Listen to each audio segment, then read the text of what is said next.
Hello, Nick. How you doing, mate? Hi mate, how are you? Yeah, very good, thank you. Just wanted to first of all start off with, obviously you're making your debut this weekend, but you were meant to fight a few weeks back in Belgium. First of all, how disappointed were you that that fell through? Yeah, I was gutted. My manager Mark phoned me up, told me that unfortunately due to board regulations it wasn't possible to make your debut outside of the UK, so it was pretty disappointing. Mark had actually managed to get me on the undercard of or he'd agreed to get me on the undercard of Lawrence Akoli on the 20th instead, but there just wasn't enough time to get an opponent with everything going on, the COVID situation and stuff, so he came back to me after that kind of didn't happen and told me that I would be fighting on the 10th. And as you can imagine, it was it was amazing to get that news, and it really lifted me after finding out it was cancelled on the 20th. Absolutely. I mean, obviously, I didn't realise about the Cody side of things as well. So that's obviously two, sets of frustration there really before you've even managed to get in the ring for your pro debut.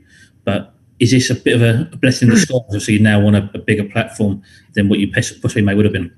Oh, 100%. I mean, Matchroom is one of in my opinion, is the biggest promotional company in the world. So to be making your professional debut on that is, it's exceptional. It's something, I never really dreamed of.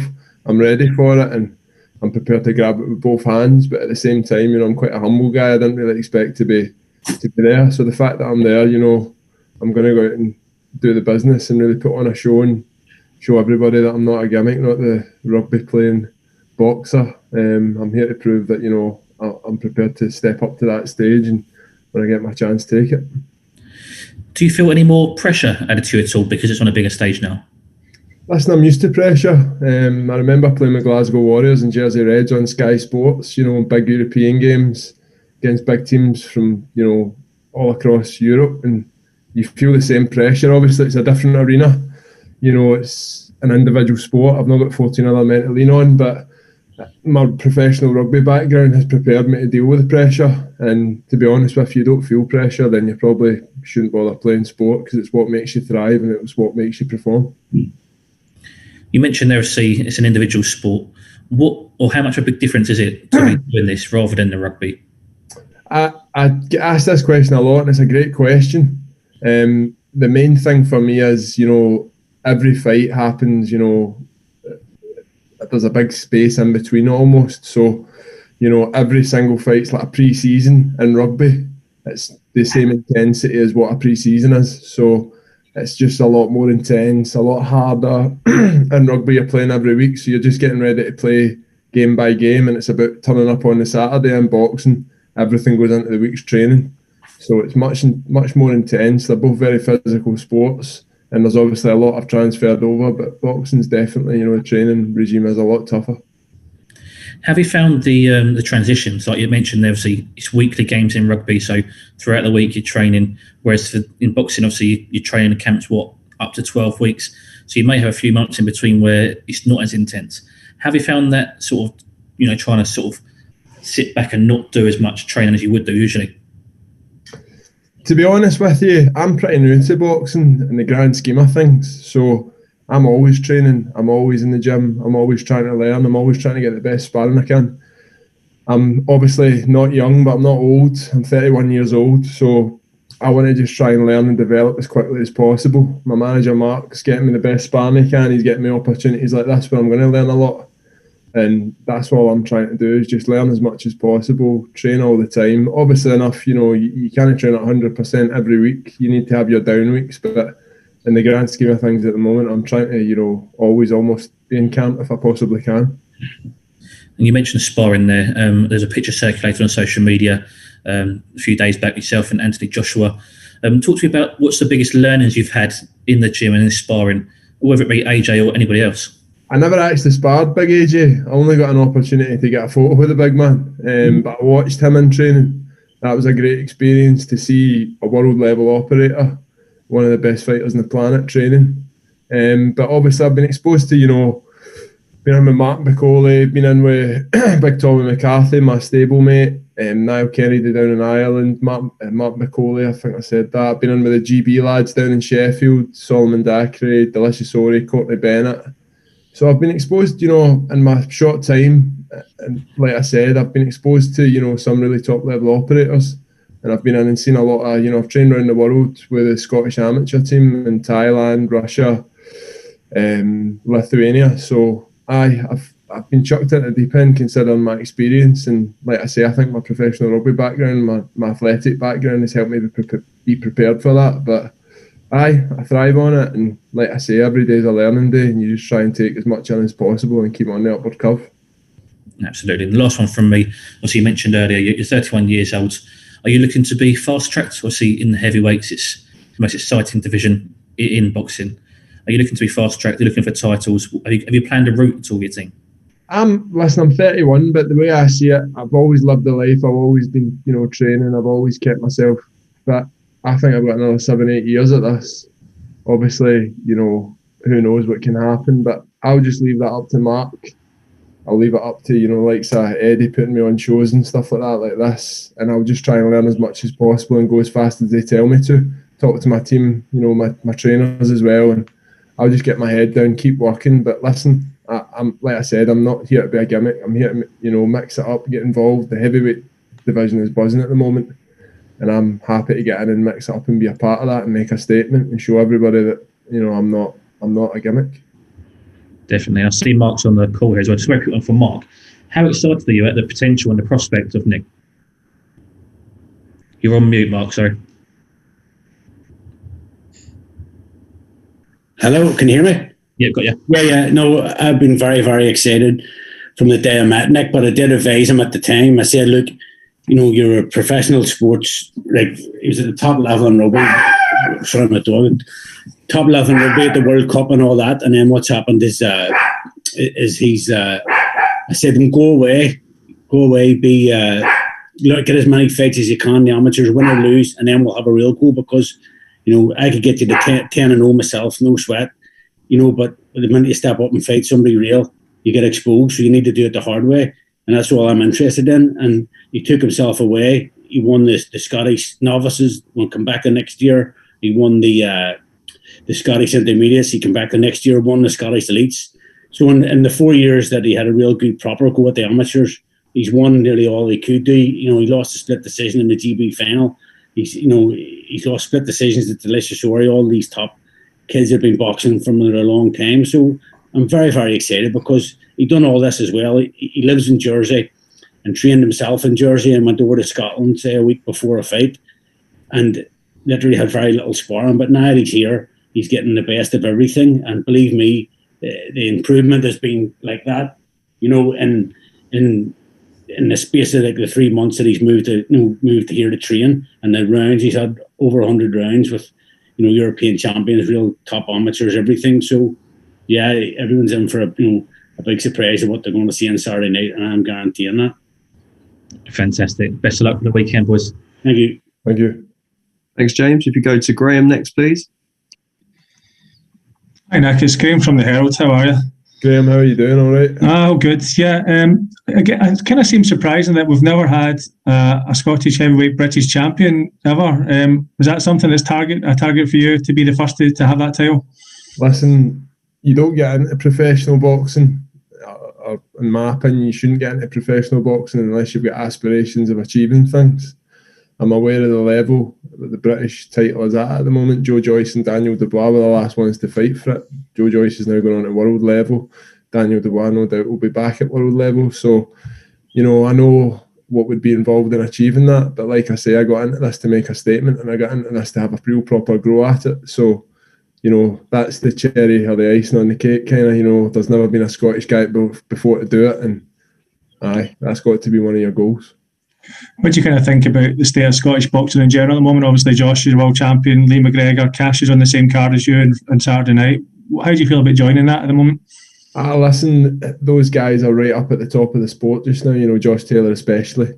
Lee McGregor had a fantastic one at the weekend, and Cash in his last out was, phenomenal. So to even have my name mentioned at the moment with those guys is fantastic. And like I say, there isn't really many big Scottish guys kicking about. So it's exciting times for Scottish boxing. I'm sure there's loads more boys to come through, and the fact that I can try and fly the flag for my country is phenomenal. Something that I've done in rugby and something that I'm busting to doing boxing. So, no, bring it on. Do you know what I mean? That's brilliant.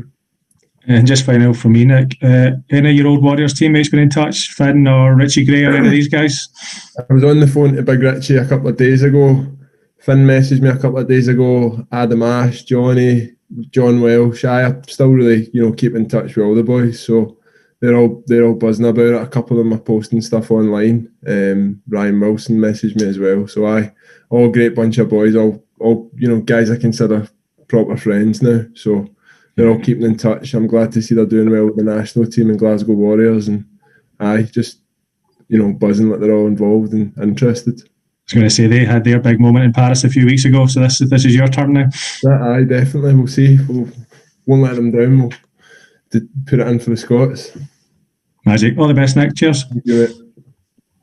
Thanks, Graham. If we go to Jake next, please. Hi, Nick. Jake from the Jersey Evening Post here. How are you? Jake, how you doing? All right? Yeah, good, mate. So just tell us a little bit about your roots kind of to Jersey. Obviously, I know you're Scottish born, but you're kind of based in the island. And tell us a little bit about how your background starting amateur boxing over here as well has kind of helped you prepare for your pro debut.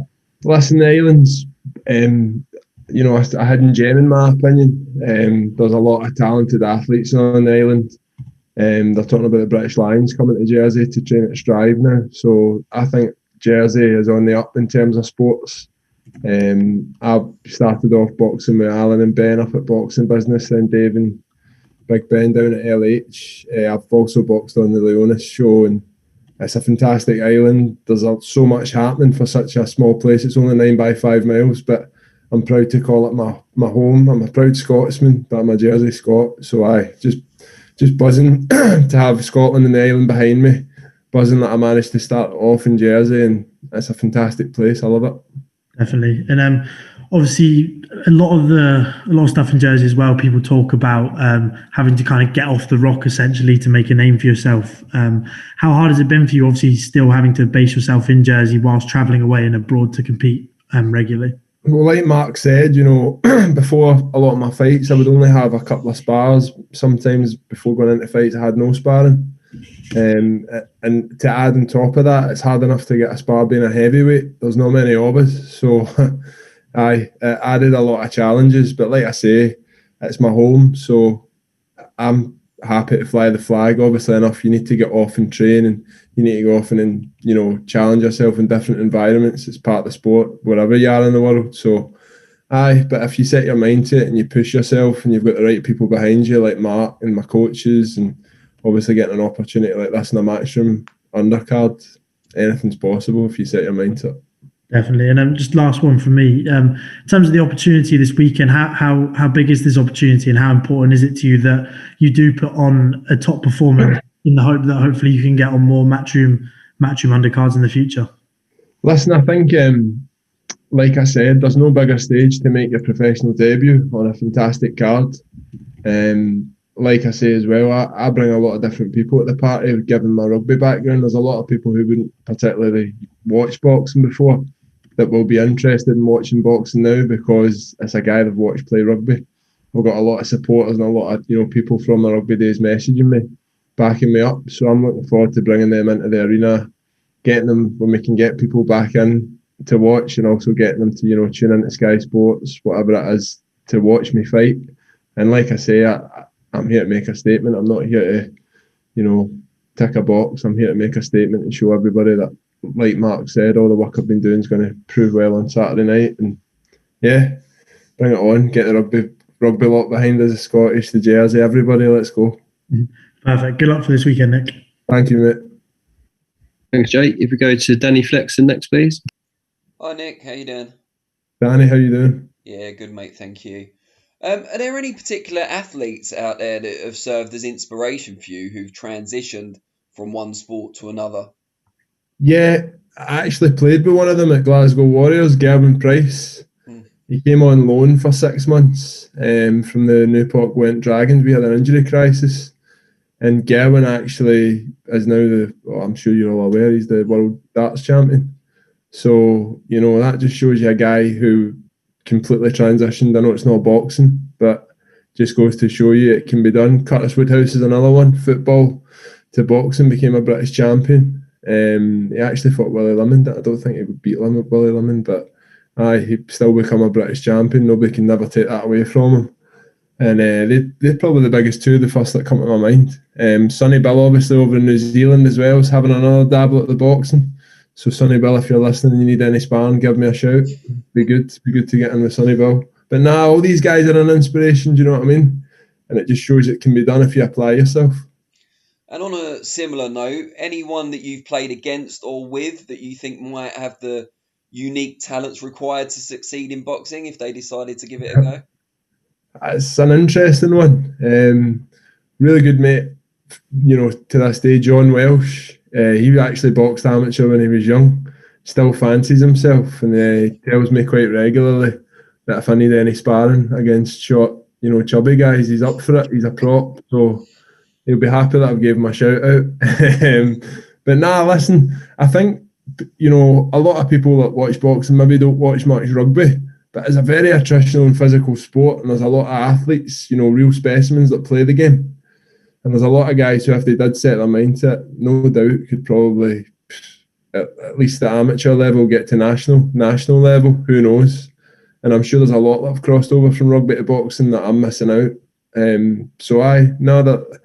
Like I say, it's the athletic background you get from it, and there's no doubt endless numbers of boys who could probably cross over to boxing if they really wanted to and set their mind to it. Brilliant. Thanks, Nick, and best of luck on Saturday. No problem. Thank you very much. Thanks, Danny. If you go to Ames next, please. Ames here from Boxing News. Pleasure to meet you, Nick. How you doing? How you doing, mate? Thanks. Yeah, not too bad. Just a few questions from me. I was reading an article earlier in the week about you having memories of watching Tyson when you were younger. Yes. Was that the kind of first moment where you kind of knew that you wanted to be in the sport in some sort of sense? And obviously now later down the line, you're here now. No, definitely. I mean, boxing's always been an inspiration to me. Even when I was playing rugby, I would get up and watch, the fights in Vegas. I get up and watch Ricky Hatton, get up and watch Lennox Lewis with my dad. Obviously went to Hampden to watch and box Mike Tyson, Lou Savarese and stuff like that. It's always been an inspiration. That's probably one that sticks out in my mind, even though it only lasted 17 seconds or something like that. But, he was an animal back in the day, and everybody, he was an icon. He still is. So, yeah, without a doubt, probably 10 years old, watching Mike Tyson kill somebody near enough in front of 50,000 people at Hampden was definitely a moment you look at and go, I'd love that to be me in there having a go. He's still about. He's fighting in exhibitions. It could be in another one. What's your take on those exhibitions? Do you know what? I think it's brilliant. I mean, don't get me wrong, they're never going to be back fighting younger guys, but it draws a crowd. It's a spectacle, and I think, definitely something that's good for the sport, brings more people into the sport. And as long as the guys are training fit and healthy and ready to go, then why not? Let's do it. Do you think, for you, from your perspective, is this the best time to make your debut? You've got no crowds, you don't have to sell any tickets, you don't have those added pressures, you just have to come and perform on the night. Yeah, definitely. I mean, like I say, I've played in front of big crowds before in my rugby days, so I'm prepared for all that. Maybe it is, maybe it isn't. I'm not really too focused on that. I just want to get in there and be professional as possible. Make myself look good on TV, do everybody proud that's backed me, and do myself proud, my family proud. So that's all I'm focused on. Do you know what I mean? I'm not really thinking about there being a crowd, not being a crowd. Maybe it is, maybe it isn't. But at the end of the day, I just want to get in there and do a job. And within the British heavyweight scene, who do you rate as the best right now?